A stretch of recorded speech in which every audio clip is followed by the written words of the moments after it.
there's so many different situations in rugby where speed is like, there's deaccelerations, accelerations, and agility and game speed. You have to factor in someone's IQ and knowing, oh, this guy's probably going to go there, so I'm going to get there before him, even if I'm slower than him, because I know he's taking that line.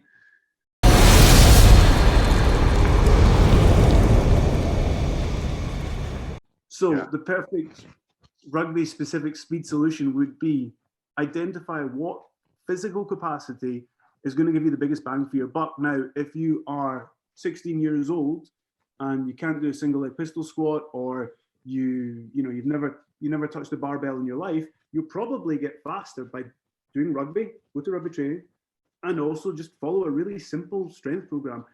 That will get you better acceleration to a point, as we know, that you can't just keep chasing that rabbit. So yeah, it might be a case that, okay, you've gone through a full S&C program for 6 years, you're 24 years old, and you're still not having the gas. Like okay, where do you prioritize speed? Are you still following a 4 times a week gym program, and you're doing like one speed session in rugby, or maybe you're doing it twice a week?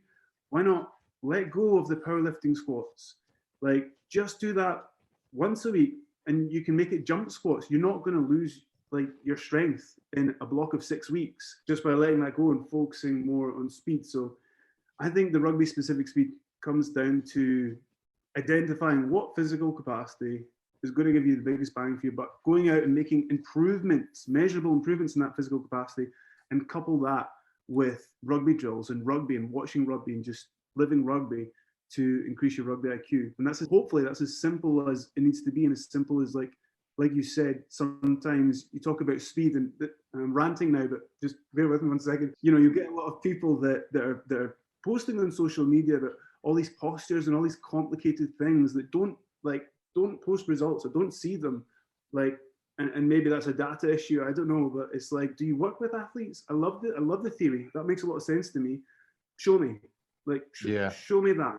Put it in a paper, publish it in a paper, I'll read it. But you're not a published, author. So, just don't confuse people. Like, just give them the information that will actually make a difference. That's something I've probably changed my mind on quite a bit recently, is that with speed work, like, I've stopped kind of telling people like the postures and the positions that they're looking for, unless we're like just doing like the real basic wall drill, or the basic, either the wall drills if you're doing top end speed, or if you're doing acceleration, like both variations.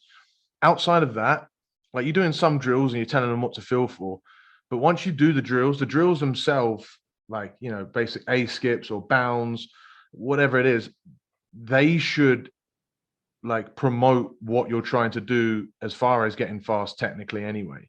And then you just get enough reps in and the body will figure it out. I think if you look at Usain Bolt's sprinting form, by all, like, if you get these top, biomechanic people that, think that how to run perfectly sound biomechanically, what Usain Bolt does is wrong. And they apparently they could chop, a couple hundredths of a second or a couple tenths of a second off of his 100-meter time. Well, sorry, that's the fastest guy that's ever run. So how are you going to tell him that he's wrong? It doesn't make sense. I think there's just lots of different ways to go about doing it. But now it's like, less information, just more practicing of it. Like, a lot of people love to overthink this stuff, because I think it's the same with strength, same with bodybuilding, hypertrophy stuff. Like, people love to overthink it because it makes there some sort of hope for like a magic pill. Whereas it's just like, how do I get faster? Well, how often do you sprint a week? And they're like, well, just at training. And you're like, well, go out and practice sprinting. That's number one. Like, it's ridiculous how little people do that. And that's why it's so simple, right?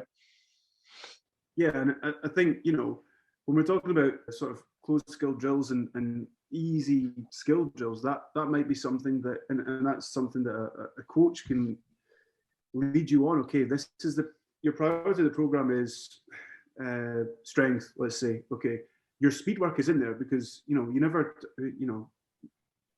always training everything in rugby. It's just things have priorities, as you know. So we're going to do more of because you'll be beaten up a little bit from the strength work. We're going to do more of the skill focused work on speed. You'll still be doing speed work, but it won't be the priority. However, once you've got X amount of strong, which is week 8, by the way, because you're working with me, and that's why we're doing it. We're following this percentage, blah, blah, blah.